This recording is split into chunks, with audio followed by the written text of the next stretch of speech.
Deep in the Colorado Rockies, where cell towers don't reach and the nearest neighbor is 20 miles away, Sarah Chen stood on the porch of her grandfather's abandoned cabin, watching her breath fog in the frigid mountain air. 8 months pregnant, and desperate to escape her violent ex-husband, she'd come here to hide. But when she found the frail old woman huddled against her door, nearly frozen to death, Sarah made a decision that would change everything. The woman called herself Margaret, claimed she was just a drifter seeking shelter. Sarah's maternal instincts kicked in. She couldn't leave someone to die in the cold. She gave Margaret the cabin keys and drove back down the mountain to stay in town. 3 days later, FBI agents appeared at Sarah's motel door with a photograph. The woman Sarah had saved wasn't a homeless drifter. She was Ruth Blackwood, a former CIA operative who'd been missing for 15 years, wanted in connection with the deaths of 3 federal witnesses. But why had Ruth Blackwood chosen Sarah's cabin, and what did she want with a pregnant woman trying to disappear? Sarah's hands trembled as she stared at the black and white surveillance photo. Even beneath the grime and weathered features, she could see it was the same woman. Those piercing grey eyes were unmistakable. "Ma'am, we need to ask you some questions," Agent Rivera said, his voice gentle but firm.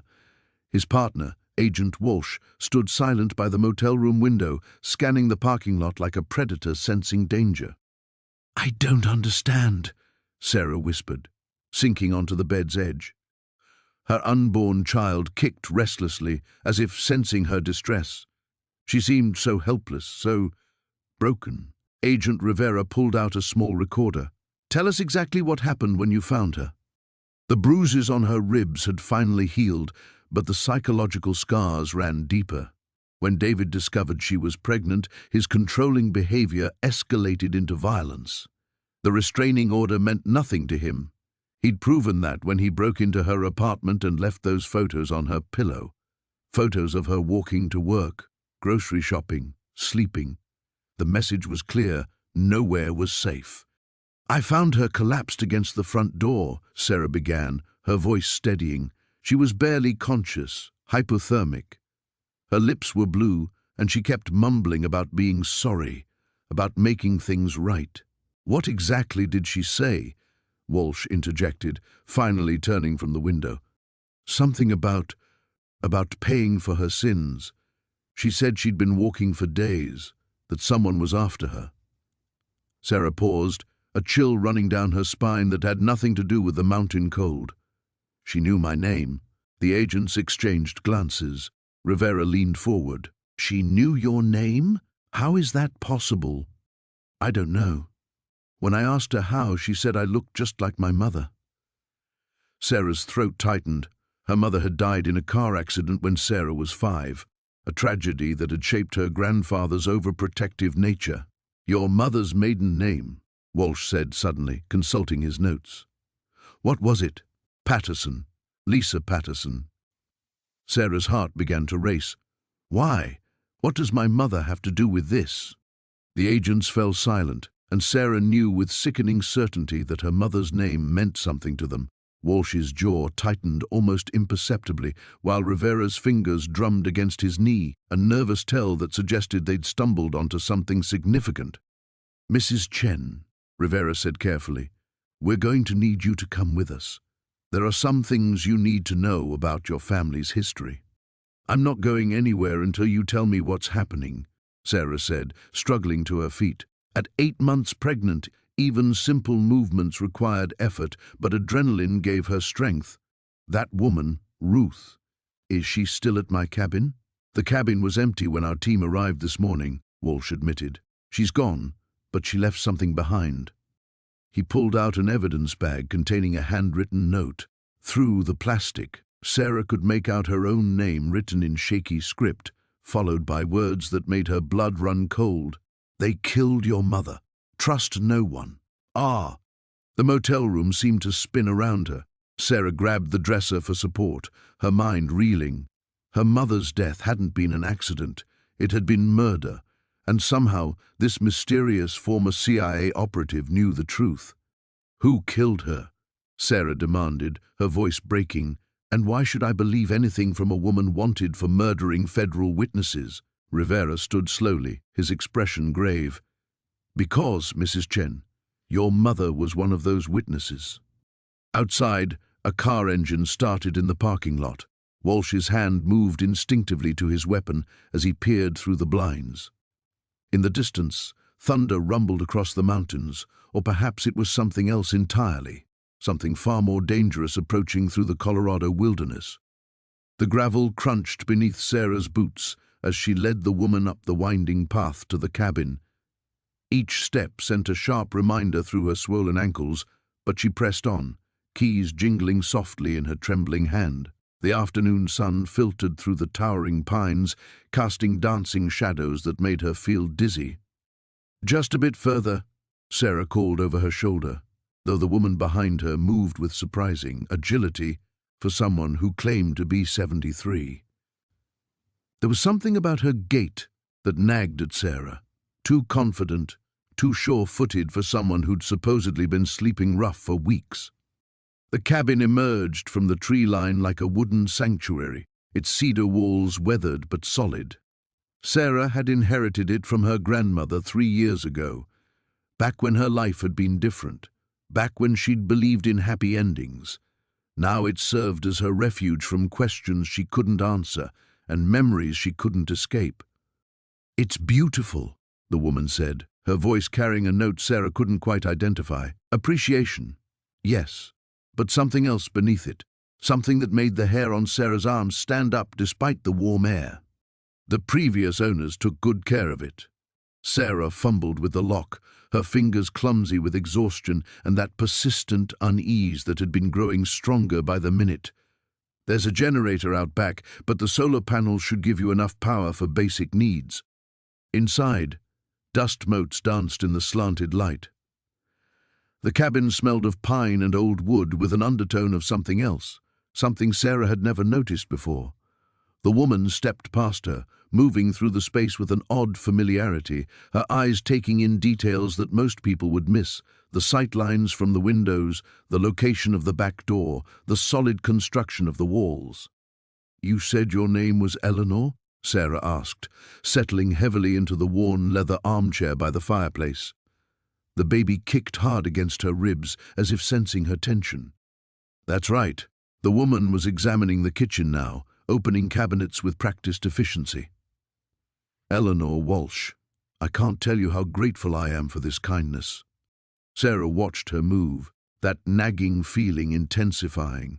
Everything about Eleanor seemed slightly off. Her hands were too soft for someone living on the streets, her teeth too straight and white, her clothes dirty but well made.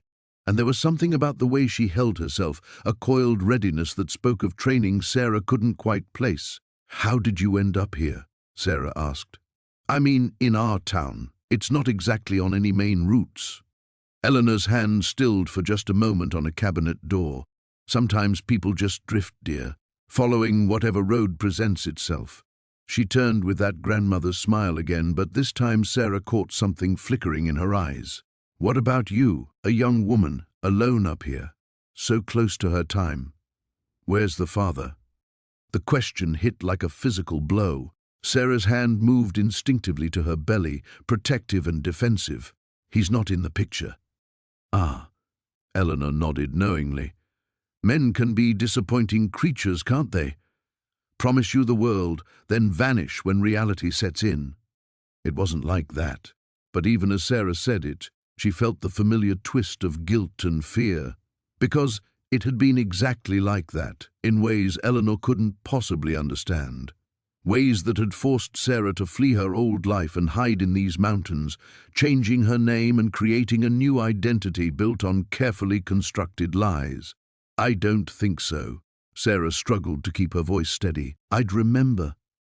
"Would you?" Eleanor's smile remained, but there was nothing grandmotherly about it now. Memory can be such a tricky thing. Sometimes we remember what we want to forget and forget what we desperately need to remember. The baby kicked again, harder this time, and Sarah gasped. When she looked up, Eleanor was beside her chair, having moved with surprising silence across the wooden floor. "Are you all right?" The concern seemed genuine, but those pale eyes remained calculating, assessing. When are you due? 2 weeks. Sarah tried to push herself up from the chair, suddenly desperate to leave, to get away from this woman who asked too many questions and moved like a predator despite her age. I should let you get settled. Eleanor's hand touched her arm, ostensibly helpful, but with enough pressure to keep her seated. The touch sent ice through Sarah's veins because she recognized it now, the grip of someone accustomed to controlling others through subtle force. No need to rush off, Eleanor said softly. We've only just gotten acquainted, and I have so many more questions about this lovely place. The cabin felt smaller with another person in it. Sarah moved through the familiar space, hyper-aware of every creaking floorboard beneath her feet as she prepared breakfast. The old woman, Margaret she'd said her name was, sat at the kitchen table, her weathered hands wrapped around a steaming mug of coffee. You didn't have to do all this, Margaret said, watching Sarah pile scrambled eggs onto 2 plates. I'm grateful for the roof over my head. The food is more kindness than I deserve.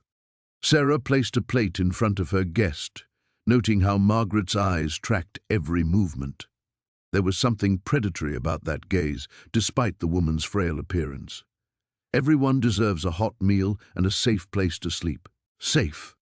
Margaret repeated the word, as if testing its weight. Funny how that word means different things to different people. The comment sent an unexpected chill down Sarah's spine.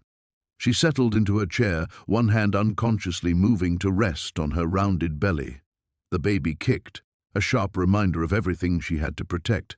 What do you mean by that? Margaret took a careful bite of eggs, chewing slowly before answering. Some people think safety comes from locks and alarms and keeping strangers out. Others know the real danger usually comes from the people closest to you. Sarah's fork paused halfway to her mouth. There was something in Margaret's tone that suggested personal experience with such dangers. You sound like you speak from experience. Don't we all? Margaret's smile didn't reach her eyes. A woman alone, especially one carrying precious cargo like yourself, she has to be careful who she trusts. The casual reference to her pregnancy felt invasive somehow, though Sarah couldn't pinpoint why. She'd been showing for months now. It wasn't exactly a secret. Still, something about the way Margaret said it made her skin crawl. I'm usually a good judge of character, Sarah said, though she wondered if she was trying to convince Margaret or herself. Are you? Margaret set down her fork and leaned back in her chair. Tell me, what's your read on me? The question caught Sarah off guard. She studied the woman across from her, taking in the sharp intelligence behind those pale blue eyes, the way Margaret held herself despite her obvious exhaustion. There were contradictions everywhere.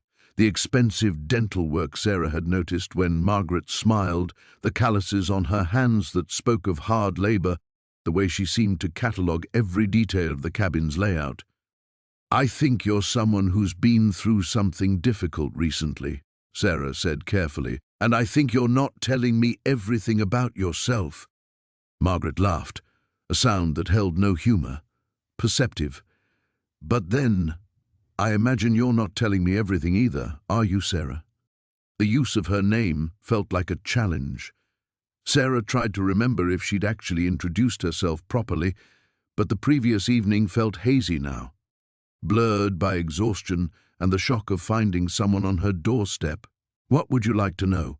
Sarah asked, though every instinct screamed at her to deflect, to keep her secrets buried. For instance, Margaret continued, what brings a pregnant woman to a cabin this isolated?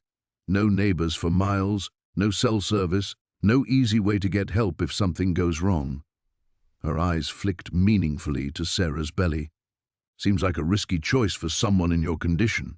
Sarah's appetite vanished completely. I like the quiet or the isolation, Margaret pressed. There's a difference, you know. One suggests peace, the other suggests hiding. I'm not hiding from anything. The lie came out too quickly, too sharp. Margaret's eyebrows raised slightly. Of course not. Just like I'm not running from anything. She stood abruptly, moving to the kitchen window that overlooked the dirt road leading up to the cabin. Tell me, how often do you get visitors up here? Almost never. Sarah's mouth felt dry. That's why I was so surprised to see you last night. And yet you let me in without hesitation." Margaret traced a finger along the window frame. Trusting soul or desperate for company? The questions felt like an interrogation now, each one designed to probe for weaknesses. Sarah pushed back from the table, her chair scraping against the wooden floor. "Maybe I should ask you some questions now, like why you're really here and why you're asking about visitors and isolation." Margaret turned from the window, and for just a moment her mask slipped. The grateful, harmless old woman disappeared, replaced by something harder, more calculating. Then the moment passed, and the familiar facade returned. "Just making conversation," Margaret said lightly. "Though I have to say, you seem awfully nervous for someone with nothing to hide." Sarah felt trapped between the table and the wall, Margaret blocking the path to the door. The baby kicked again, more insistently this time, as if sensing her rising panic. She'd invited danger into her sanctuary, and now she had no idea how to get it back out. The morning light filtering through the cabin's windows revealed details Sarah hadn't noticed the night before. Deep scratches marred the wooden doorframe, as if something or someone had clawed desperately to get in or out. She ran her fingers along the gouges, her stomach tightening with unease. Margaret emerged from the small bathroom, moving with surprising grace for someone who'd seemed so frail yesterday. In daylight, she appeared different somehow, stronger. Her silver hair was neatly braided, and her clothes, while worn, were clean and well-maintained, not exactly what Sarah expected from someone living rough in the woods. "You're an early riser," Margaret observed, noting Sarah's examination of the door. "The baby doesn't let me sleep much past dawn anymore." Sarah pulled her hand away from the scratches. "What happened here?" Margaret's eyes flickered to the marks, then away. "Mountain lions. They get curious sometimes, especially in winter when food is scarce." The explanation felt rehearsed, but Sarah nodded anyway. She had enough of her own secrets to recognize when someone was deflecting. After a simple breakfast of oatmeal and coffee, Margaret had politely declined Sarah's offer to share. Sarah gathered her things. The older woman watched from the kitchen table, her weathered hands wrapped around a steaming mug. "I should head back to town," Sarah said, shouldering her bag. "But you're welcome to stay as long as you need. There's plenty of food in the pantry, and the generator has enough fuel for a few more days." "You're very kind." Margaret's voice carried an odd formality. Most people wouldn't trust a stranger with their property. Something in her tone made Sarah pause at the door. "Most people haven't been where I've been." Margaret's sharp blue eyes seemed to pierce right through her. "And where is that, dear?" The question hung in the air like smoke. Sarah felt exposed, as if this woman could see straight through the carefully constructed life she'd built. The respectable job, the modest cabin, the story about the baby's father being deployed overseas, all of it suddenly felt thin as paper. "Somewhere I don't want to go back to," Sarah replied finally. Margaret nodded slowly. "We all have places like that." The drive down the mountain felt different this time. Sarah found herself checking the rearview mirror more frequently, though she couldn't say why. The forest seemed to press closer to the road, and she caught herself thinking about Margaret's explanation for the door scratches. Mountain lions didn't typically leave marks that precise, that deliberate. Her phone buzzed as she reached the main highway. A text from her supervisor at the county clerk's office, asking if she could come in early. Sarah welcomed the distraction. Work meant normalcy, routine, the comfortable anonymity of filing papers and processing permits. But as she pulled into the parking lot behind the courthouse, she noticed the black sedan with tinted windows parked across the street. It had been there yesterday too, she realized, and the day before that. Inside the courthouse, her colleague Jennifer was already at her desk, pecking away at her keyboard with characteristic intensity. "You look like you've seen a ghost," Jennifer said, without looking up. "Just tired." Sarah settled at her workstation and powered up her computer. "Hey, Jen, that black car across the street, do you know who it belongs to?" Jennifer glanced toward the windows. "Which one?" Sarah looked. The sedan was gone. Never mind. Must have been nothing. But it wasn't nothing, and they both knew it. Jennifer had that look, the same carefully neutral expression Sarah had perfected herself, the look of someone who'd learned not to ask too many questions. The morning passed in a blur of paperwork and phone calls. Sarah processed a stack of building permits, her mind only half focused on the task. She kept thinking about Margaret, alone in the cabin, about the scratches on the door, about the way the older woman had asked where she'd been, as if she already knew the answer. At lunch, Sarah drove to the small market on Main Street, instead of eating at her desk as usual. She needed air, movement, anything to shake the growing sense that invisible walls were closing in around her. The market was nearly empty. Sarah wandered the aisles, picking up items she didn't really need: crackers, soup, batteries. At the checkout, the teenage cashier made small talk about the weather while scanning her purchases. "You hear about that thing up on Copper Ridge?" the girl asked, sliding Sarah's items into a paper bag. Sarah's hands stilled on her wallet. What thing? Some hikers found an old campsite. Looked like it had been abandoned for years, but there were fresh tracks all around it. Big ones. Game warden thinks it might be that mountain lion that's been spotted around there. The girl's words followed Sarah back to her car, echoing in her mind as she drove through town. Fresh tracks around an old campsite. On Copper Ridge, not more than 5 miles from her cabin, where Margaret was staying alone. The morning light filtered through the cabin's dusty windows as Sarah stirred oatmeal on the old gas stove, her movements careful and deliberate. The baby had been restless all night, pressing against her ribs until she'd finally given up on sleep altogether. She'd found herself standing at the kitchen window in the pre-dawn darkness, watching the tree line for any sign of movement, though she couldn't quite articulate what she expected to see. Eleanor sat at the small wooden table, her weathered hands wrapped around a chipped mug of coffee. She'd been awake when Sarah emerged from the bedroom, already dressed in the same worn clothes from the day before. The old woman's pale eyes tracked Sarah's every movement with an intensity that made her skin crawl.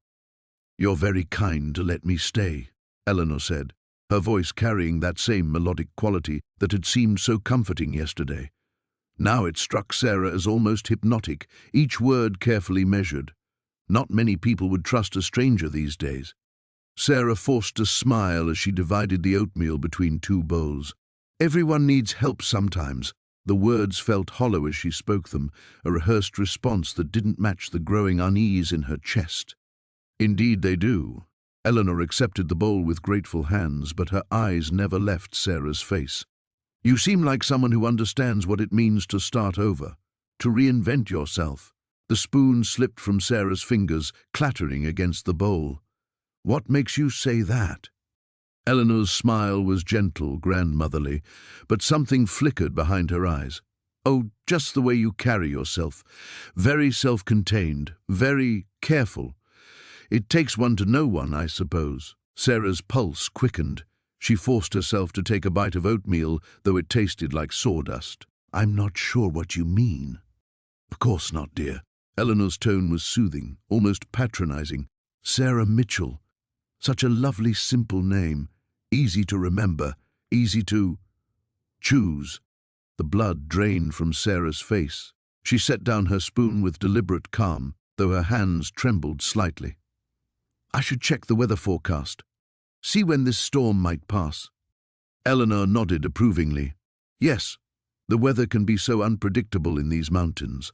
One moment everything seems clear, and then suddenly you find yourself trapped with nowhere to run." Sarah moved toward the battery-powered radio on the counter, her back to Eleanor. Her fingers fumbled with the dial, static crackling through the speakers. The old woman's presence seemed to fill the small cabin, pressing against her from all sides. When she finally found a clear station, the broadcaster's voice cut through the tension like a knife. "Authorities are still searching for information regarding the warehouse fire in Denver 3 weeks ago. 2 bodies were recovered from the scene, but investigators believe at least 1 witness may have fled the area. Anyone with information is urged to contact." Sarah's hand shot out to switch off the radio, but Eleanor's voice stopped her. Don't turn it off on my account, dear. I find the news quite fascinating these days. All those stories about people disappearing, starting new lives. Sometimes I wonder if they ever truly escape their past, or if it just follows them like a shadow. Sarah turned slowly, her hand still hovering over the radio controls. Eleanor sat perfectly still at the table, her oatmeal untouched, watching Sarah with those unsettling pale eyes. You know, Eleanor continued conversationally, I used to work with people in difficult situations, people who needed to disappear to become someone else entirely. The process is quite complex. New identification, new background, new life story, but there are always little details that give someone away if you know what to look for. Sarah's throat felt dry as desert sand. You're talking nonsense. Am I? Eleanor tilted her head, studying Sarah like a specimen under glass. The way you answered the door yesterday, positioning yourself so you could see the entire approach road. The fact that you have no photographs displayed anywhere in this cabin, no personal mementos, even the way you sleep. I heard you tossing and turning all night, never quite allowing yourself to fully rest. That's the behavior of someone who's always ready to run. The baby kicked hard against Sarah's ribs, as if sensing her distress. She pressed her hand to her belly protectively. I think you should leave. When the road clears, you should go. Eleanor's smile widened, revealing teeth that seemed too sharp for such a frail face. Oh, but I'm afraid that's not possible, Sarah. You see, I'm not here by accident. I've been looking for you for quite some time. The cabin felt smaller suddenly, the walls closing in. Sarah's eyes darted toward the door, calculating distances, escape routes, but Eleanor seemed to anticipate her thoughts. There's nowhere to run this time, dear.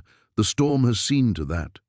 Besides, we have so much to discuss about Denver, about what really happened in that warehouse, about what you saw.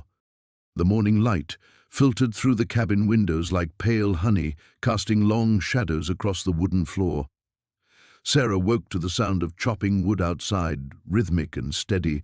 She pulled herself up from the couch, her back aching from another night of restless sleep, and peered through the curtains. Meredith stood by the woodpile, wielding the axe with surprising strength and precision. Each swing was deliberate, controlled, splitting the logs with clean efficiency. For an elderly woman who claimed to be frail and homeless, she moved with remarkable coordination. Sarah rubbed her swollen belly, feeling the baby's morning stretches. Something had been nagging at her since yesterday, a persistent unease that went beyond typical pregnancy hormones. The way Meredith had handled that knife while preparing dinner, the subtle tension in her shoulders when she thought no one was watching, the careful way she positioned herself with her back to the wall. The chopping stopped. Through the window, Sarah watched as Meredith suddenly went rigid, her head tilted as if listening to something in the distance. The older woman's entire demeanor changed, becoming alert, predatory almost. Then, just as quickly, she relaxed and resumed her work. Sarah stepped away from the window, her heart beating faster. She told herself she was being paranoid, that isolation and pregnancy were making her imagine things, but the feeling persisted. In the kitchen, she found a pot of fresh coffee and a plate of eggs still warm on the stove. A note in neat handwriting read, "Thank you for everything. Didn't want to wake you. M." The kindness should have been reassuring, but instead it felt calculated somehow. Sarah poured herself a cup of decaf and sat at the small table, trying to organize her thoughts. Maybe she should call David, hear his voice, ground herself in something familiar. But her phone showed no signal, as always up here in the mountains. The front door opened with a soft creak. "Good morning, dear," Meredith called out, stamping her boots on the mat. "I hope you don't mind that I started breakfast. I'm an early riser by nature. It's wonderful, thank you." Sarah forced a smile. "You didn't need to chop more wood. There was plenty." "Oh, I like to keep busy. Idle hands and all that." Meredith hung her coat on the hook by the door. "Besides, winter's coming. Can never have too much firewood in the mountains." As Meredith moved through the kitchen, Sarah noticed how her eyes swept the room systematically, cataloguing exits, checking sightlines. It was subtle, but once Sarah saw it, she couldn't unsee it. "Meredith," Sarah said carefully, "what kind of work did you do before things got difficult?" "I'm a nurse. Well, was, taking time off for the baby. A nurse." Meredith's expression grew thoughtful. How noble. Helping people, healing them. That must be very rewarding work. There was something in her tone that made Sarah's skin prickle. The way she said healing carried an odd emphasis, as if the word meant something different to her. "It can be challenging," Sarah said. "You see things, learn to read people. Sometimes you have to make quick judgments about who to trust." Meredith's smile didn't waver, but her eyes sharpened almost imperceptibly. "Yes, I imagine trust is essential in your line of work. Patients have to believe you have their best interests at heart." The conversation felt like a chess match, each woman probing the other while maintaining a facade of casual friendliness. Sarah's training kicked in, the ability to remain calm under pressure, to assess threats while appearing relaxed. "I should probably get some air," Sarah said, standing slowly. "Maybe walk down to the road, see if I can get a phone signal, check in with my husband." "Of course." Meredith's voice remained pleasant, though the weather might turn later. "These mountain storms can come up quickly this time of year." It wasn't quite a warning, but it wasn't casual observation either. Sarah bundled up in her jacket, her mind racing.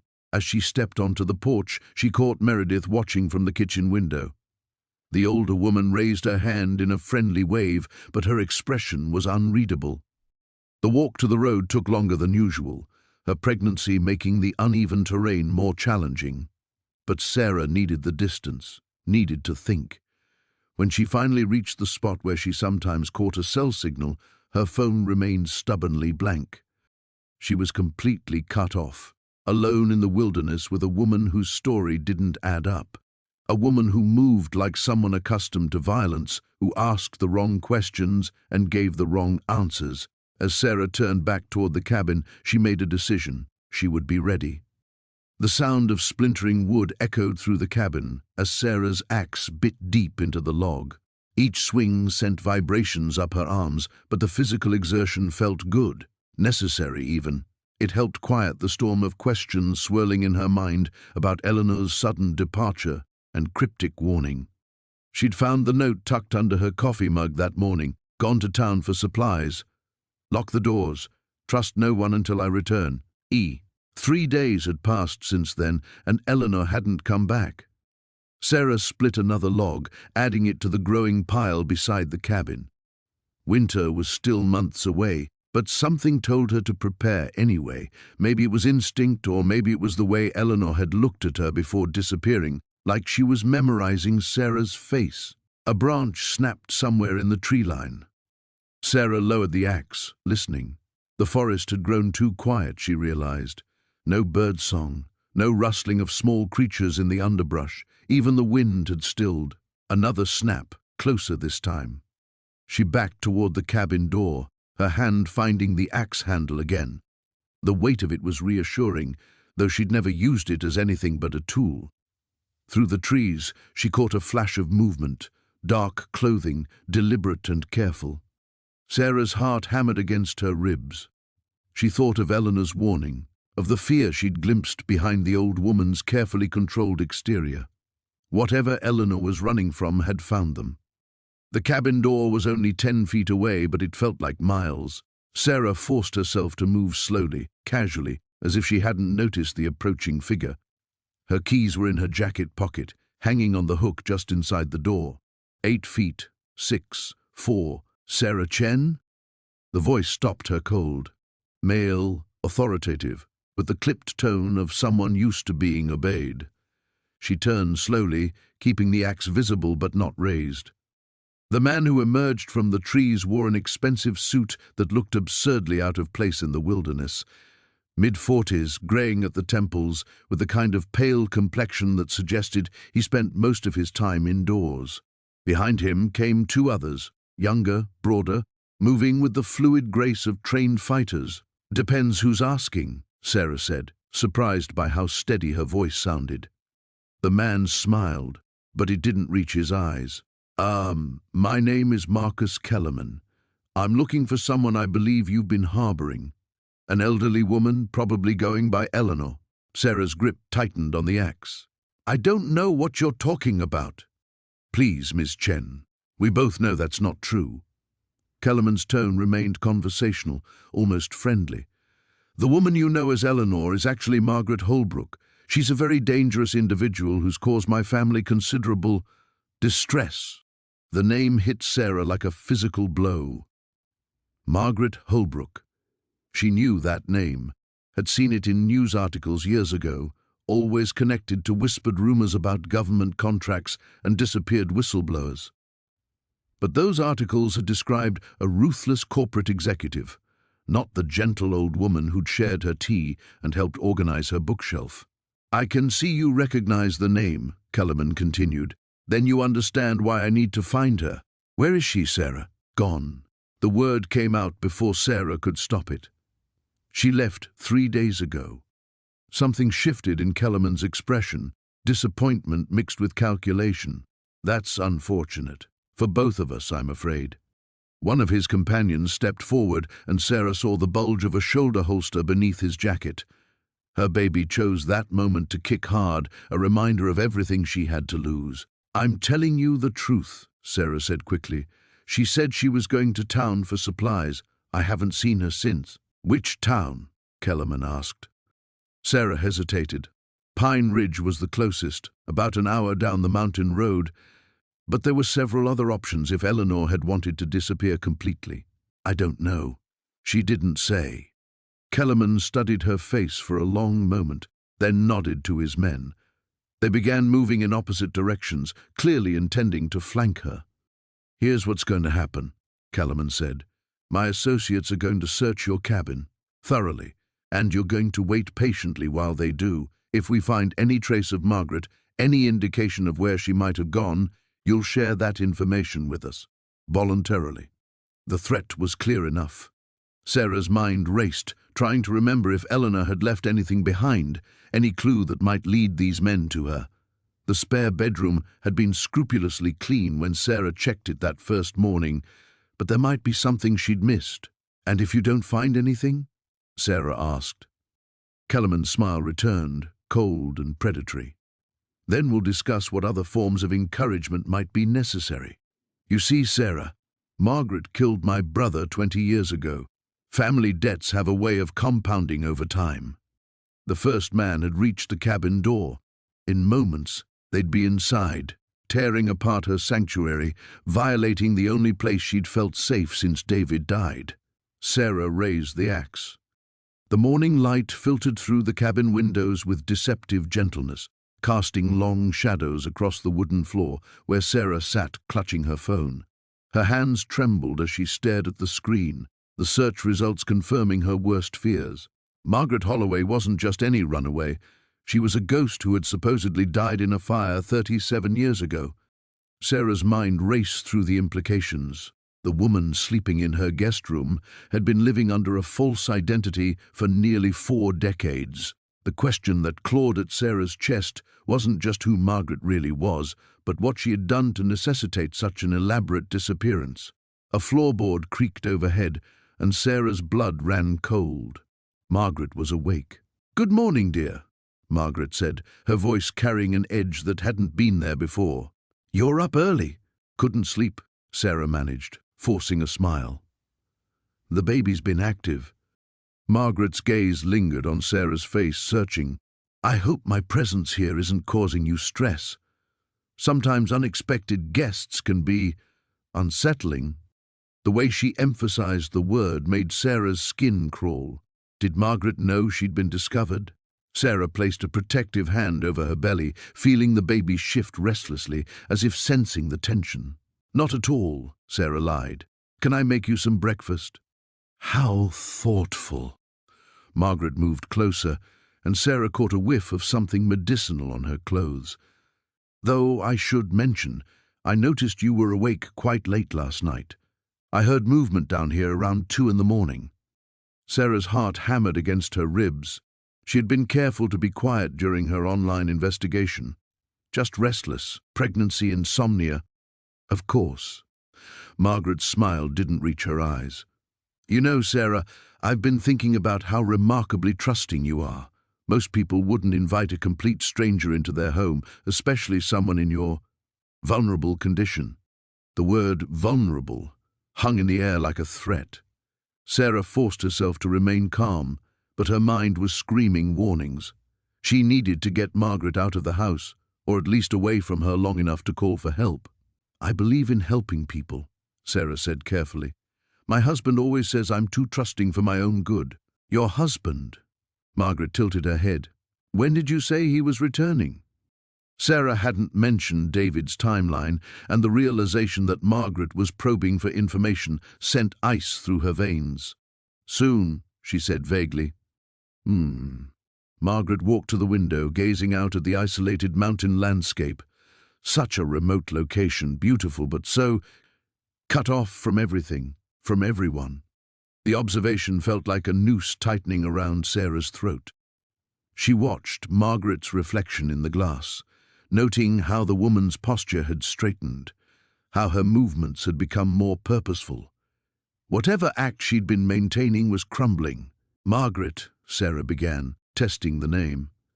The older woman turned sharply, and for a split second, Sarah saw something dangerous flash across her features before the mask of elderly fragility slipped back into place. Yes, dear, I was wondering about your family. Surely someone must be worried about you. Margaret's laugh was brittle. Oh, my family. They've been out of touch for quite some time. You might say I've been dead to them. The phrase sent chills down Sarah's spine. Was it a slip of the tongue or a deliberate revelation? That's sad, Sarah said, backing slowly toward the kitchen counter where she'd left her car keys. If she could just reach them, maybe she could make it to the car. Sadness is relative, Margaret replied, moving to block Sarah's path with predatory grace. Sometimes what appears to be loss is actually liberation. Sometimes the only way to truly live is to let your old self die completely. Sarah's hand brushed against the counter, feeling desperately for the keys. Her fingers found only empty space. Panic rose in her throat as she realized the keys weren't there. Margaret held up the missing key ring, letting it dangle from her finger like a taunt. Looking for these? I thought it best to put them somewhere safe. We wouldn't want any accidents, would we? Not in your condition. The pretense was finally gone. Sarah found herself face to face with a woman who had successfully erased her own existence decades ago and who now held Sarah prisoner in her own home. What do you want? Sarah whispered. Margaret's smile was razor sharp.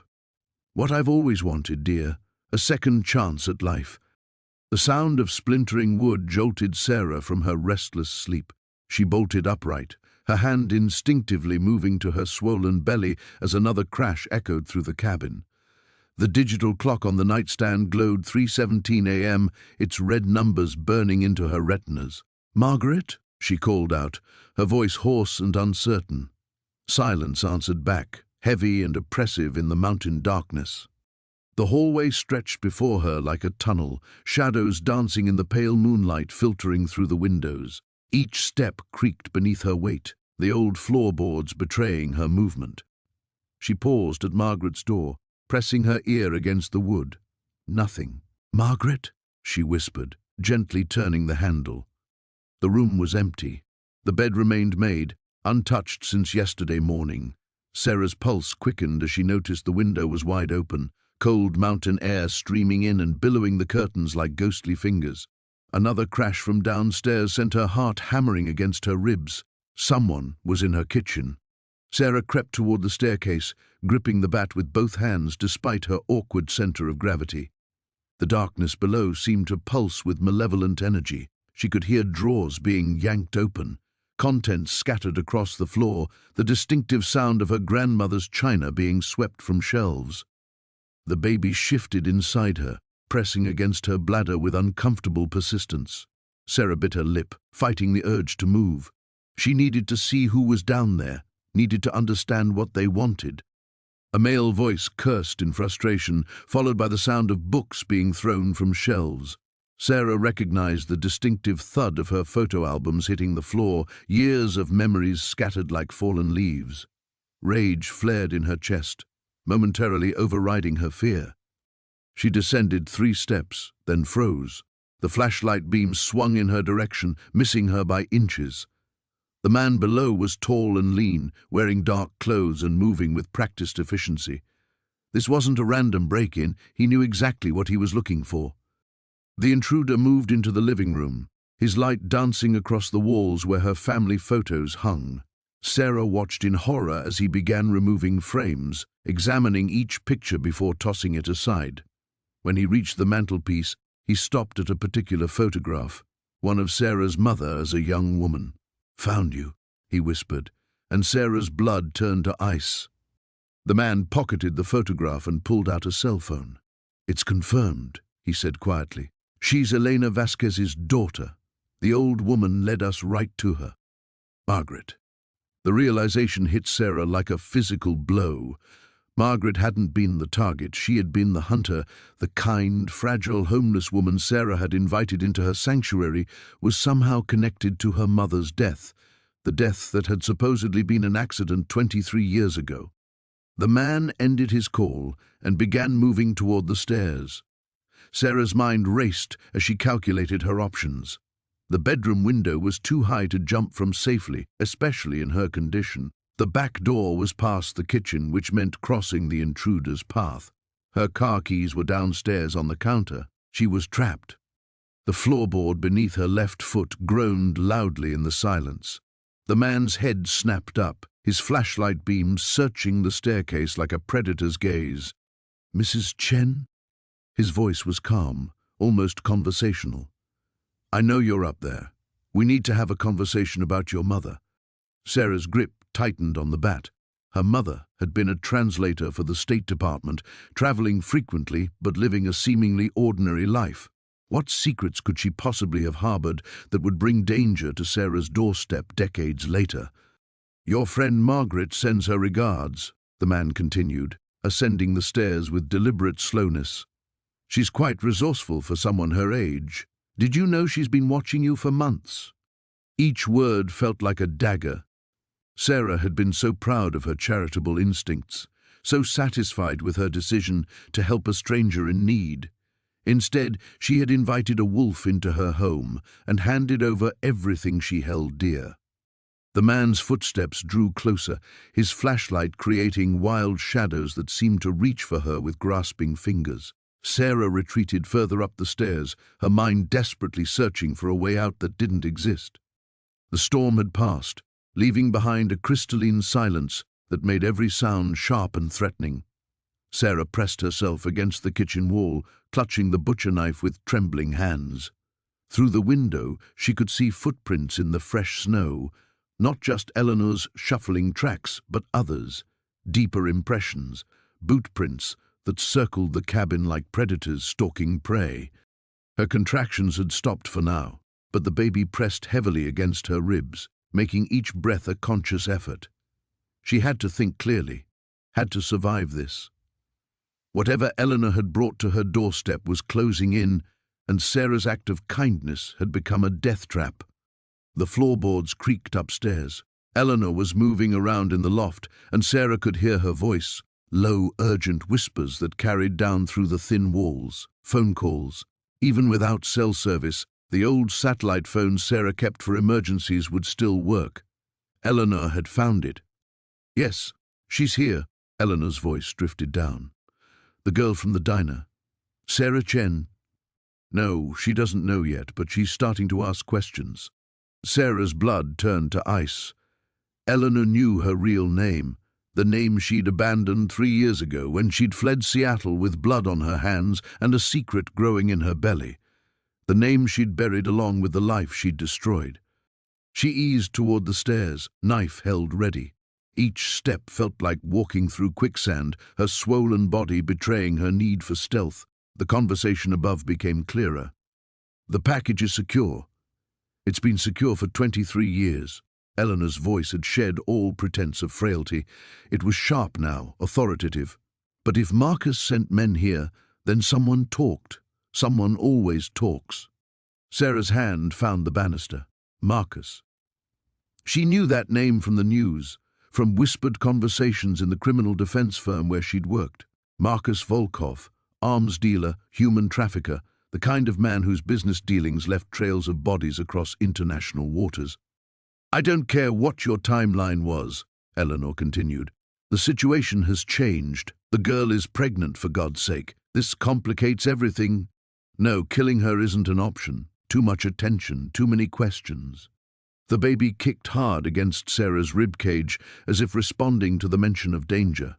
Sarah bit back a gasp and continued climbing, her bare feet silent on the wooden steps. She reached the top landing and peered around the corner. Eleanor stood with her back turned, the satellite phone pressed to her ear. But she was no longer the bent, fragile woman who'd collapsed in the snow.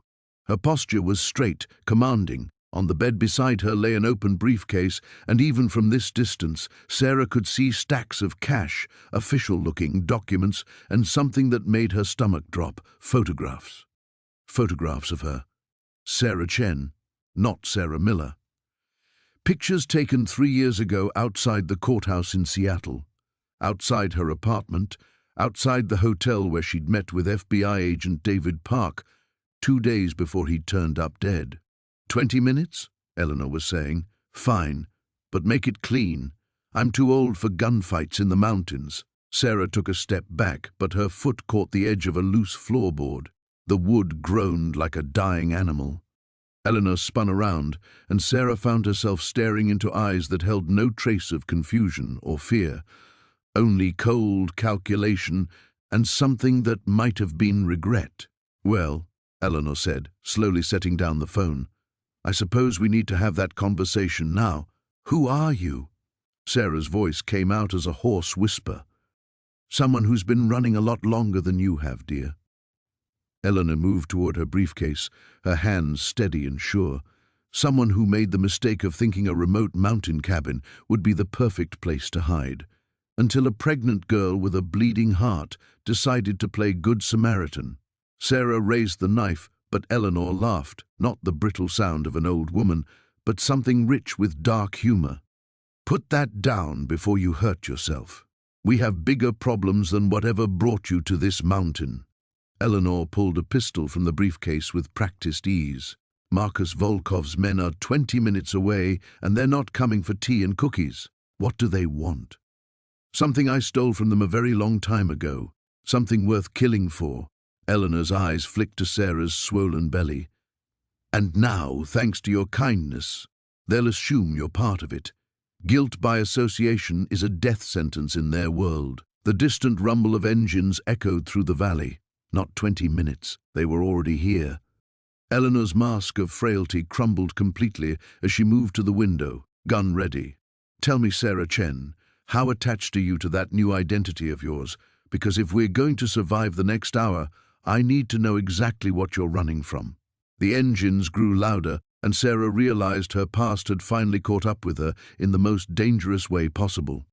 The photograph trembled in Sarah's hands as she stared at the young woman's face, a face that could have been her own 25 years ago.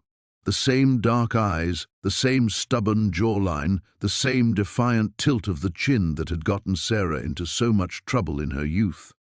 "Where did you get this?" Sarah whispered, though she already knew the answer would shatter what remained of her carefully constructed world. Eleanor's weathered fingers traced the edge of the frame. "She was my granddaughter, my daughter Rebecca's child." Her voice carried the weight of decades of grief. Her name was Jennifer Walsh. The baby kicked hard against Sarah's ribs, as if sensing the danger that suddenly filled the cabin's stale air. Sarah set the photograph on the table with exaggerated care, buying herself precious seconds to think. Jennifer Walsh. She remembered the name from the police reports, remembered the investigation that had consumed 3 months of her life before it went cold. "She was 19, Eleanor continued, her pale eyes never leaving Sarah's face. "Studying journalism at the university. She was working on some story about corruption in the police department when she disappeared." Sarah's mouth went dry. The girl had been getting too close, asking too many questions about evidence that had gone missing. about cases that had been buried. Sarah had tried to warn her off, had even threatened her once during a late-night phone call, disguising her voice. But Jennifer Walsh had been too much like Sarah herself had been at that age. Too curious, too brave, too stupid to know when to stop digging. The police said she probably ran away. Eleanor's voice grew harder. Said girls her age do that sometimes, but I knew better. Jennifer wouldn't have left without saying goodbye. She was all I had left after Rebecca died. Sarah forced herself to meet the old woman's gaze. I'm sorry for your loss, but I don't understand why you're showing me this. Don't you? Eleanor reached into her coat pocket and withdrew a manila envelope, yellowed with age. I never stopped looking for her, never stopped asking questions, and eventually I found people willing to talk. People who remembered a detective, Sarah Chen, who was very interested in keeping certain investigations quiet. The envelope hit the table with a soft thud that seemed to echo through Sarah's bones. She didn't need to open it to know what was inside. Copies of reports she'd buried, witness statements she'd lost, evidence she'd made disappear. Her pregnancy suddenly felt like a liability, slowing her reflexes, clouding her judgment with hormones and exhaustion. You killed her, Eleanor said simply.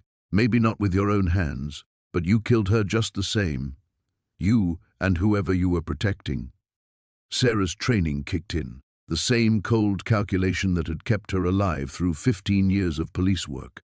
She catalogued exits, the front door blocked by Eleanor's position, the back door that led to the generator, shed, the windows that were too small and too high. The gun in her bedroom drawer, 20 feet away, and up a flight of stairs she wasn't sure she could climb quickly enough. You're confused, Sarah said carefully. Grief can make us see connections that aren't there. I worked hundreds of cases. Stop! Eleanor's voice cracked like a whip. I've been watching you for 3 days. I've seen how you check the locks, how you jump at every sound. You're running from something, just like you've been running for years. But you can't run from what you did to my Jennifer. The old woman stood slowly, and Sarah saw something metallic glint in her hand. Not a gun, a syringe, the kind used for insulin injections. Eleanor's movements were deliberate, practiced, as if she'd rehearsed this moment countless times. I've had 25 years to plan this, Eleanor said. 25 years to track down everyone involved in covering up my granddaughter's murder. You're the last one on my list, Detective Chen. Sarah's mind raced. The other officers who'd been part of the cover-up, Martinez, who'd died in a car accident 5 years ago, Thompson, who'd had a heart attack in his own home, Williams, found dead from an apparent drug overdose despite being clean for a decade. All of them gone, all of their deaths explainable, unremarkable, all of them murdered. What's in the syringe? Sarah asked, already knowing she didn't want the answer. Something that will look like a pregnancy complication, Eleanor said. A tragedy, really. Poor woman, living all alone in the mountains, no one around to help when things went wrong. Sarah's hand moved instinctively to her belly, protecting the life growing inside her. Whatever sins she'd committed, whatever deals she'd made with devils wearing badges, her child was innocent. Please, she said, and for the first time in years, the word came from a place of genuine fear rather than manipulation. The baby. Jennifer never got the chance to have babies, Eleanor replied, stepping closer. She never got the chance to have anything. The sound of splintering wood echoed through the cabin as Sarah pressed her back against the bathroom door, her heart hammering against her ribs. Through the thin walls, she could hear Meredith moving with purpose, no longer the frail old woman who had shuffled around the kitchen making tea. Her footsteps were steady, deliberate, predatory. "Sarah, dear," Meredith's voice carried a sing-song quality that made Sarah's skin crawl. "There's no point in hiding. We have so much to discuss." Sarah's hands trembled as she reached for her phone, but the screen remained black. The battery had finally died. She bit back a sob, one hand instinctively moving to her belly. The baby kicked, as if sensing her terror, and she whispered a silent promise that she would protect them both. The bathroom window was too small to climb through, even if she weren't 8 months pregnant. She was trapped, and Meredith knew it, but something nagged at her memory, a detail from earlier that evening when she'd helped Meredith with her medication. The old woman's hands had been steady then too, not the arthritic claws she usually displayed. How long had Meredith been pretending? "I know what you're thinking," Meredith continued, her voice closer now, just outside the door. "You're wondering how long I've known about your little secret, about what you did to that family in Denver." Sarah's blood turned to ice. The Hendersons. After 3 years, she'd almost convinced herself that part of her life was buried forever. She'd been so careful, changed her name, moved states, created an entirely new identity. But somehow this woman had found her. "That's right, Claire Matheson," Meredith said, using Sarah's real name like a weapon. "Did you really think you could just disappear? Start over with a new life, a new baby, pretend like you never existed?" The door handle turned slowly. Sarah had locked it, but she could hear Meredith working at it with something metal, a hairpin, maybe, or a small tool. The woman was resourceful. She'd proven that by tracking Sarah down. "The funny thing is," Meredith continued conversationally, as if they were chatting over coffee, "I wasn't even looking for you specifically. I was just looking for someone like you. Someone with secrets, someone desperate enough to help a harmless old stranger." A soft laugh. "But when I saw your face that day outside the grocery store, I knew exactly who you were. Patricia Henderson showed me your picture so many times." Patricia Henderson, the grandmother who had hired Sarah as a nanny, who had trusted her with the most precious thing in her world. Sarah squeezed her eyes shut, trying to block out the memory of that terrible night, the accident that had destroyed everything. The lock clicked open.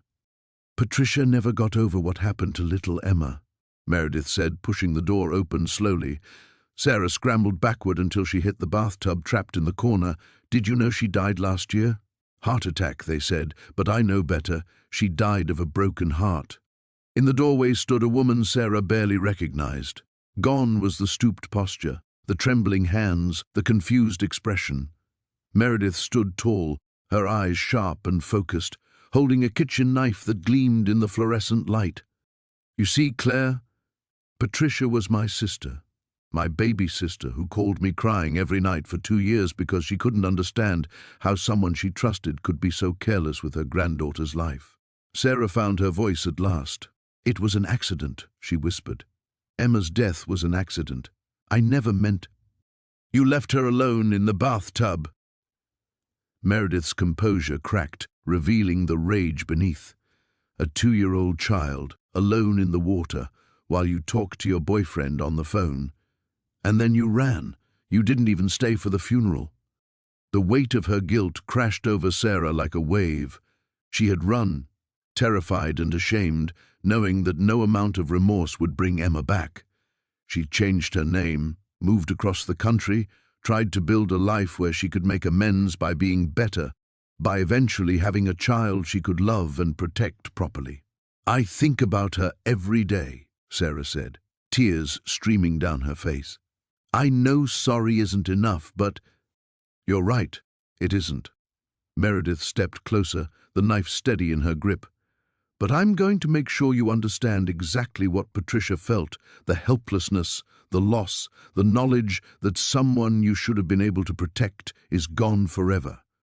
Sarah's hand moved protectively over her belly, understanding flooding through her with horrible clarity. This wasn't just about revenge for Emma's death. Meredith intended to take her child, to make her experience the same devastating loss that had destroyed Patricia Henderson. "Please," Sarah whispered. But Meredith was already advancing, her eyes cold and merciless as winter stone. The storm had passed, leaving behind a crystalline silence that made every sound sharp and threatening. Sarah pressed her back against the cabin's exterior wall, her breath forming small clouds in the frigid air as she listened for any movement inside. Through the window she could see Martha, or whoever she really was, methodically searching through drawers and cabinets with the practiced efficiency of someone who knew exactly what they were looking for. The pregnancy made everything harder. Each movement required careful consideration, each position a compromise between stealth and the growing weight she carried. Sarah's hand instinctively moved to her belly as she crept along the cabin's perimeter, seeking another way inside. The woman had taken her phone, cut the landline, and now controlled the only shelter for miles. But Sarah knew these mountains, knew this cabin better than any stranger ever could. The root cellar. Tom had installed an exterior entrance 2 summers ago, complaining about having to trudge through the house with muddy boots every time he needed to check their supplies. Sarah had thought it unnecessary then, now it might save her life. She found the wooden doors partially buried under snow, their metal hinges protesting silently as she lifted them just enough to slip through. The descent into darkness felt like entering a tomb, but the familiar scent of stored apples and preserved goods gave her courage. The interior stairs creaked under her weight, each step a small betrayal that might announce her presence to the woman above. The cellar door opened into the kitchen pantry. Sarah paused there, listening to footsteps moving through the living room. Drawers opened and closed with increasing urgency. Whatever Martha was searching for, she hadn't found it yet. Sarah's mind raced through possibilities. The woman's reaction to the photograph, her knowledge of Sarah's maiden name, the way she'd spoken about consequences and debts. It all pointed to something Sarah had tried desperately to forget. The accident 15 years ago. The cover-up that had seemed like salvation then, but now felt like a noose tightening around her throat. She eased open the pantry door and slipped into the kitchen. Her car keys hung on the hook by the back door, but the driveway was still impassable. The radio in Tom's workshop might work, but reaching it meant crossing open ground. Her best option was the hunting rifle locked in the bedroom closet, if she could get to it without being detected. "I know you're in here, Sarah." Martha's voice carried from the living room, conversational and calm. "There's nowhere else you could have gone in this weather, and frankly, running will only make this harder for both of us." Sarah froze at the kitchen threshold, her heart hammering against her ribs. The baby shifted restlessly, as if sensing her terror. "You probably don't even remember me," Martha continued, her footsteps moving closer. "Why would you? I was just collateral damage in your little problem. But I remember you, Sarah Chen. I remember everything about that night." The name hit Sarah like a physical blow. Chen had been her name before marriage, before she'd reinvented herself as Sarah Morrison, small-town wife and expectant mother. She'd thought that part of her life was buried deep enough that it could never surface, but the past, it seemed, had a way of finding you even in the most remote corners of the world. Sarah's legs nearly gave out. The intersection, the rainy night, the impact that had seemed to come from nowhere, spinning her car across 3 lanes of traffic. She remembered the silence afterward, the terrible silence before the sirens came. But there had been no other car, no other victim. The police report had been clear about that. Sarah's hand found the kitchen knife block. Her fingers closed around a handle just as Martha appeared in the doorway, no longer the helpless vagrant who'd sought shelter from the storm. The transformation was complete. Gone was the stooped posture and trembling voice, replaced by someone who moved with purpose and deadly intent. 23 years I've been looking for you," Martha said, raising the gun she'd somehow acquired. 23 years of following every lead, every Chen who might have been you, and then I saw your picture in that stupid local newspaper article about the literacy program. Same eyes, same smile, same selfish face that haunted my dreams. The baby kicked hard, as if protesting the violence about to unfold in what should have been its sanctuary. The old woman's breathing was shallow but steady as Sarah pressed the makeshift bandage against her shoulder. Blood seeped through the fabric, warm and sticky against Sarah's trembling fingers. Outside, the wind howled through the mountain pines, masking any sound that might indicate Marcus had survived the fall from the cabin's deck. "We need to get you to a hospital," Sarah whispered, her voice barely audible above the storm. A sharp crack from the front of the cabin cut her off. Sarah's blood turned to ice. The sound came again, deliberate, methodical. Someone was breaking through the barricaded door. "He's alive," Sarah breathed, her mind racing. The gun lay somewhere in the darkness where it had fallen during the struggle. She couldn't see it, couldn't reach for it without leaving Elena bleeding on the floor. The basement, Elena gasped. Behind the water heater, there's a tunnel, another crack, followed by the screech of splintering wood. They had minutes, maybe less. "I can't move you," Sarah said, feeling the baby shift restlessly inside her. "You've lost too much blood. You have to leave me." Elena's voice carried an authority that cut through Sarah's panic. "Your baby? I'm not abandoning you." "You're not abandoning me, you're surviving." Elena's hand moved to her jacket pocket, withdrawing something small and metallic. "A key. Take this. The tunnel leads to an old mining shaft about half a mile down the mountain. Follow it to the main road." The front door gave way with a thunderous crash. Heavy footsteps echoed through the cabin above them, moving with predatory patience.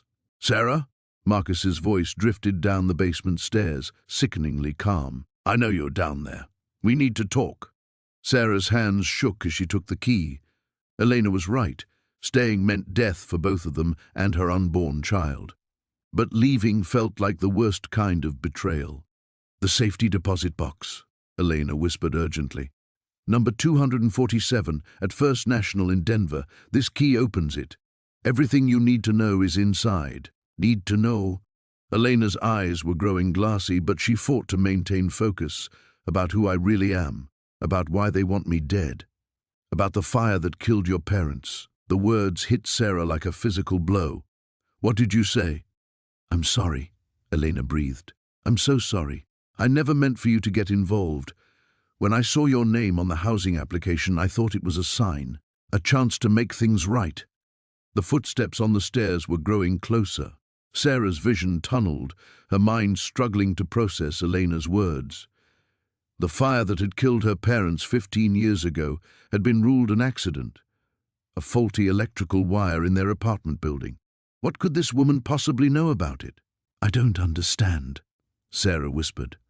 "The box will explain everything, but you have to go now." Elena's grip loosened, her strength fading. "There's a flashlight on the shelf behind the heater. Follow the tunnel straight. Don't take any of the side passages." Marcus appeared at the bottom of the stairs, his clothes torn and bloody from his fall, but very much alive. His smile was cold as winter wind. "Touching scene," he said, raising his weapon. "But this ends now." Sarah didn't think. She grabbed the heavy wrench from Elena's toolbox and hurled it at the single bare bulb illuminating the basement. The crash of breaking glass plunged them into absolute darkness. She rolled away from Elena just as the gun fired, the muzzle flash briefly illuminating Marcus's surprised face. Moving on pure instinct, Sarah crawled toward where she remembered seeing the water heater, her hands searching desperately along the wall. "You're only making this harder on yourself," Marcus called out, his voice now coming from a different direction. He was moving, trying to flank her in the darkness. Sarah's fingers found the flashlight Elena had mentioned. She didn't dare turn it on yet, instead feeling along the wall behind the water heater until she located what felt like a wooden panel. The key Elena had given her fit into a small, hidden lock. The panel swung inward, revealing a tunnel that smelled of earth and old timber. Sarah took a deep breath and plunged into the darkness, pulling the panel closed behind her just as another gunshot echoed through the basement. The tunnel stretched ahead into impenetrable blackness, and with each step away from the cabin, questions multiplied in her mind like shadows. The knife trembled in Sarah's hand as she pressed it against Eleanor's throat. The older woman's eyes remained eerily calm, even as a thin line of blood appeared where the blade met weathered skin. "You killed my sister," Sarah whispered, her voice cracking with 23 years of suppressed rage. "Rebecca Martinez. She was only 19. Eleanor's lips curved into something that might have been a smile. "Rebecca. Such a pretty girl. She had your eyes, you know. That same defiant spark right up until the end." The casual cruelty of the words hit Sarah like a physical blow. Her hand shook harder, and she had to grip the knife with both hands to keep it steady. The baby kicked violently inside her, as if sensing the violence radiating through her body. She was going to testify against the cartel, Sarah continued, tears streaming down her face. She was trying to get out, to start over, and you butchered her for it. I was following orders, Eleanor said, her voice maddeningly level. Nothing personal, just business. Business? Sarah's voice rose to a shriek. She was a person. She had dreams, plans. She was a liability. Eleanor's eyes hardened, just like you are now. In one fluid motion, Eleanor grabbed Sarah's wrists and twisted. The knife clattered to the floor as Sarah cried out in pain. Despite her age, Eleanor moved with the deadly precision of someone who had spent decades perfecting violence. Sarah stumbled backward, cradling her twisted wrists against her swollen belly.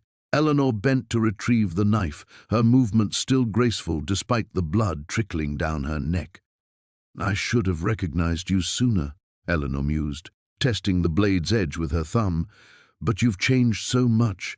The scared little girl who used to watch from the shadows has grown up. You remember me? Sarah gasped. Oh, I remember everything.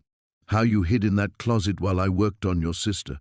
How you whimpered like a wounded animal. I almost killed you that night too, you know. Professional courtesy, leave no witnesses. But you were so small, so pathetic. I thought, what harm could one traumatized child do? Eleanor took a step forward and Sarah instinctively backed toward the kitchen. Turns out, quite a lot of harm. It took me years to disappear completely, to become Eleanor Marsh. I thought I'd finally found peace in these mountains. Peace? Sarah's voice dripped with disgust. After everything you've done? I'm not the same person I was then, Eleanor said.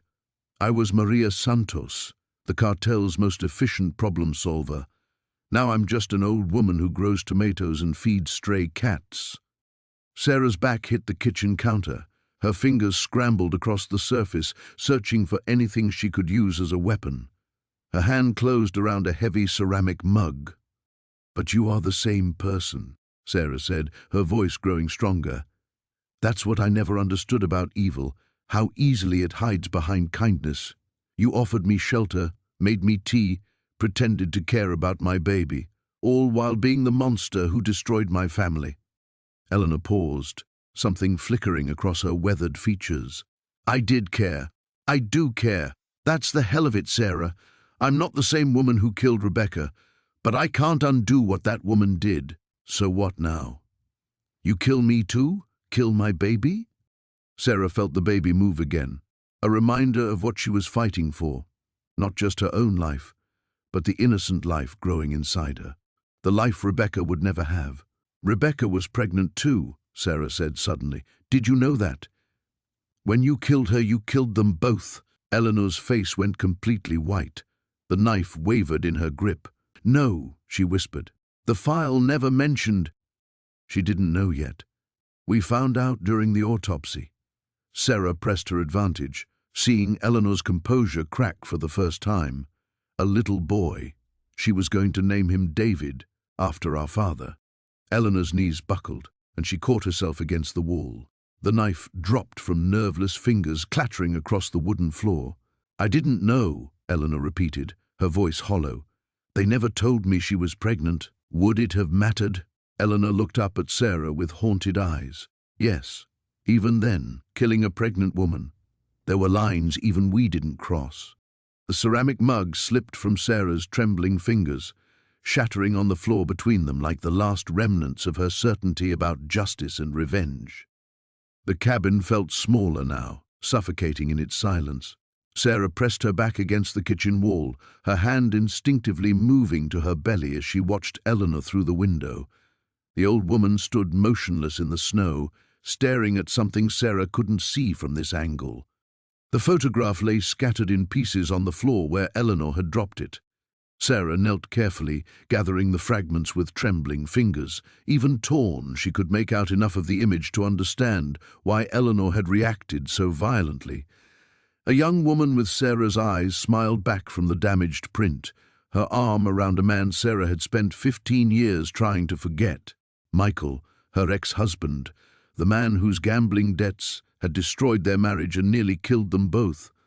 But how did Eleanor know him? Sarah's mind raced through possibilities, each more terrifying than the last. The debt collectors who had threatened her, the reason she'd fled to this remote cabin in the first place. Had they somehow found her through the strange woman she'd foolishly trusted? A soft creak from the front porch made her freeze. Eleanor was coming back inside. Sarah quickly shoved the photo fragments into her pocket and moved to the living room, trying to appear casual as she straightened the throw pillows on the couch. Her heart hammered against her ribs. The door opened with a gust of cold air.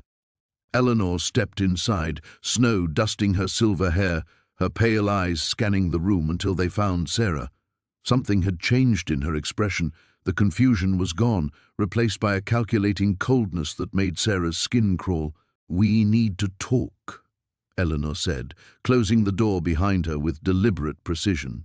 Sarah forced herself to remain calm. "About what?" "About why you're really here. About why you chose this particular cabin, this particular place to hide." Eleanor's voice was different now, sharper, more authoritative.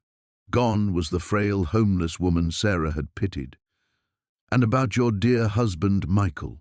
"Ex-husband," Sarah corrected automatically, then cursed herself for confirming Eleanor's suspicions. Eleanor smiled, but it was predatory rather than warm. "Yes, I suppose he would be your ex by now. Assuming he's still alive, of course." The words hit Sarah like a physical blow. "What do you mean by that?"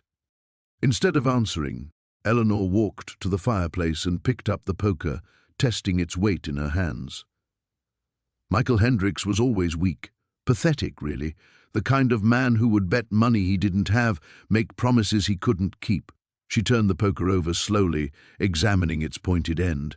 The kind of man who would steal from very dangerous people and then run away, leaving others to clean up his mess. Sarah's mouth went dry. "You're one of them.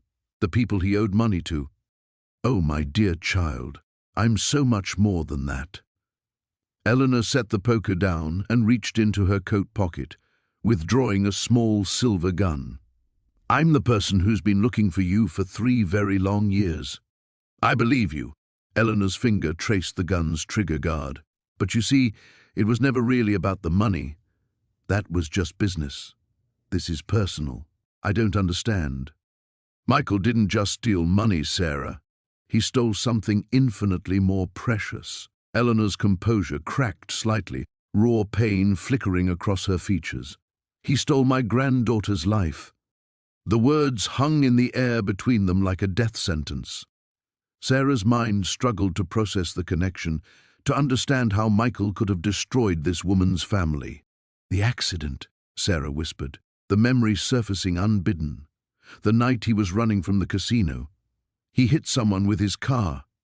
A 22-year-old college student walking home from her job at the library. Eleanor's voice broke slightly. Amy was going to be a teacher. She wanted to work with special needs children. Instead, she died alone on a dark road because your husband was too much of a coward to stop and help her. You had everything to do with it. Eleanor's composure shattered completely. You were his wife. You enabled his addiction, his gambling, his reckless behavior. If you had stopped him, if you had gotten him help, Amy would still be alive. The gun rose until it pointed directly at Sarah's chest. Eleanor's hand was steady now, her eyes filled with the cold certainty of someone who had finally found their target after years of hunting.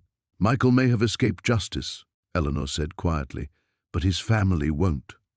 The floorboards groaned under Sarah's weight as she backed away from Evelyn's advancing figure.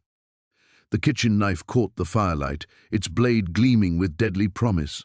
Sarah's hand instinctively moved to her swollen belly, protecting the life growing within as her mind raced through possible escape routes. "You killed him," Evelyn whispered, her voice barely audible above the wind howling outside. "My beautiful boy, you destroyed everything." Sarah's heart hammered against her ribs. The old woman she'd shown kindness to, the fragile stranger she'd welcomed into her sanctuary, had transformed into something predatory and unrecognizable.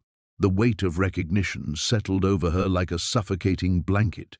"Mrs. Coleman," Sarah breathed. "You're Thomas Coleman's mother." Evelyn's laugh was sharp and bitter. 23 years, Sarah. 23 years I've searched for you. Do you know what it's like to lose your only child? To have him ripped away by some careless girl who walked away without consequences? The memories crashed over Sarah in waves. The party, the drinks, Thomas Coleman's hands on her, refusing to stop when she said no, the struggle, the push, his body tumbling down the stairs with a sickening crack. She'd been 19, terrified and completely alone when she'd fled that house. It wasn't murder, Sarah said, her voice stronger than she felt. He was attacking me. I was defending myself. Lies, Evelyn shrieked, lunging forward with the knife. You were drinking together, Evelyn snarled, wrenching the knife free. You went upstairs willingly. The police report said so. The police didn't listen to me. Sarah's voice cracked with old pain. I was just some college kid from nowhere. He was the mayor's son. They decided what happened before I even spoke. Sarah grabbed a heavy ceramic vase from the mantelpiece, hurling it at Evelyn's head. The older woman ducked, and the vase shattered against the stone fireplace, sending shards across the floor. I hired investigators, Evelyn continued, her pursuit relentless. Found every Sarah Mitchell in the state. Tracked down your college records, your jobs, your addresses. You've been running, but you can't hide forever. Sarah's mind flashed to all the times she'd moved apartments, changed jobs, felt the paranoid sensation of being watched. She'd thought it was trauma-induced anxiety. She'd been wrong. When I saw that newspaper article about the local pregnant woman who'd been helping the homeless, Evelyn smiled coldly. I knew fate had finally delivered you to me. Sarah reached the kitchen, her hand closing around the cast-iron skillet on the stove. She spun around just as Evelyn rounded the corner, swinging the heavy pan with all her strength. It connected with Evelyn's wrist with a bone-deep crack, and the knife clattered across the linoleum. Both women dove for the weapon. Sarah's pregnancy slowed her down, but desperation gave her strength. They crashed to the floor together, hands clawing for the knife handle. Evelyn's fingernails raked across Sarah's cheek, drawing blood. He was going to be a doctor, Evelyn gasped, her elbow driving into Sarah's ribs. He was brilliant, kind, perfect. You took away his future. He was a rapist, Sarah screamed back, managing to kick Evelyn away from the knife. He would have destroyed other women. Sarah scrambled to her feet, the knife finally in her grasp. Evelyn lay on the kitchen floor, her face twisted with 23 years of grief and rage. For a moment, neither woman moved. You don't understand, Evelyn whispered, tears streaming down her weathered cheeks. He was all I had left. My husband died when Thomas was 10. It was just the two of us. I lived for him. Sarah's hand trembled around the knife handle. She could end this now. One quick motion, and the threat would be eliminated forever. Her baby would be safe. Her future would be secure. But looking down at the broken woman on her kitchen floor, Sarah saw herself in 23 years. What would she become if someone took her child? What lengths would she go to for justice or revenge? I'm sorry, Sarah said quietly. I'm sorry he died, but I'm not sorry I survived. Evelyn's eyes widened as Sarah stepped backward, still holding the knife but no longer threatening. Through the kitchen window, red and blue lights began to flash between the trees. Someone had heard the screaming. Help was coming. You called the police, Evelyn realized. Sarah shook her head. I didn't have to. You did, when you cut the phone lines. The security system has a cellular backup. As sirens grew louder on the mountain road, both women remained frozen in their positions, each understanding that everything was about to change forever. The morning sun cast long shadows across the cabin's blood-stained porch as Sarah pressed the phone against her ear, her hands still trembling from the night's events. Detective Morrison's voice crackled through the static-filled connection. We found the bodies, Mrs. Chen. All three of them, just like you described. The old woman's real name was Margaret Thorne. She's been wanted for questioning in connection with at least 6 disappearances over the past decade. Associates. We're still piecing together their operation, but it looks like they were running some kind of mobile hunting scheme, targeting isolated women, families. You're lucky to be alive. Lucky. Sarah almost laughed at the word. She'd killed 3 people in one night, though the detective assured her it was clear-cut self-defense. The physical evidence supported every detail of her story, from Margaret's attempt to drug her tea to the final confrontation that left all three attackers dead. "There's something else," Morrison continued. "We found records in their vehicle, a list of potential targets. Your name was on it, along with your address, photos of your cabin, even details about your pregnancy. This wasn't random, Mrs. Chen. They'd been watching you for weeks, maybe months." The revelation hit Sarah like ice water.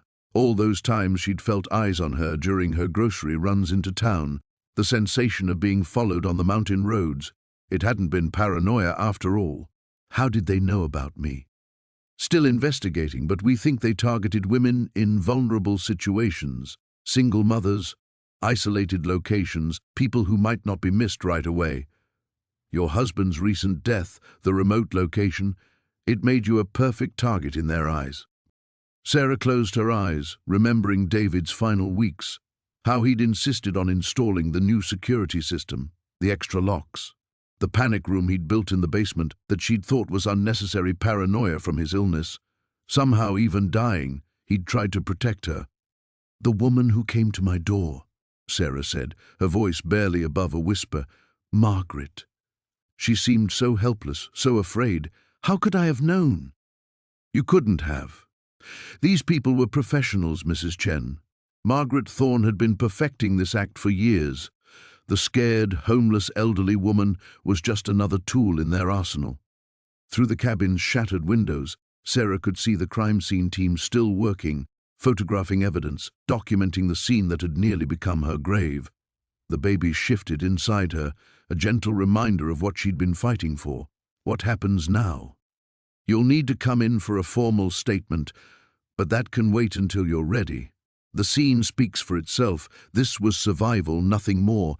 You might want to consider staying somewhere else for a while, though. The media's already picked up on the story, and this place—" Sarah understood. The cabin would never feel safe again, tainted by blood and betrayal. Every shadow would hold the memory of Margaret's true face. Every sound would echo with the violence that had erupted in what should have been a sanctuary. After ending the call, Sarah sat in the morning silence, processing the detective's words.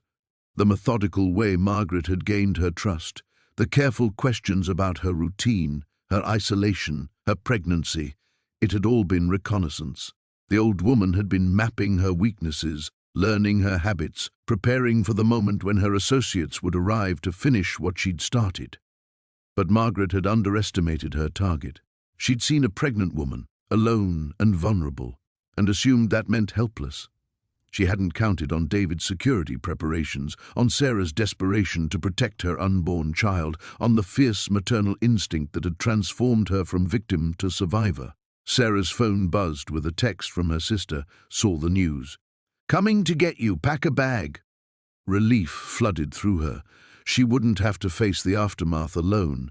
As she moved through the cabin, gathering essentials, Sarah avoided looking at the dark stains on the floor, the broken furniture, the evidence of the battle that had raged through her home. In the bedroom, she paused at David's photo on the nightstand. "Thank you," she whispered, touching the glass. His paranoid preparations had saved both their lives, hers and their babies. The sound of approaching vehicles made her look out the window. Her sister's car was pulling up the mountain road, followed by what looked like news vans in the distance. Sarah grabbed her bag and headed for the door, ready to leave this place behind. As she stepped onto the porch, the baby kicked, strong, insistent, alive. They had survived.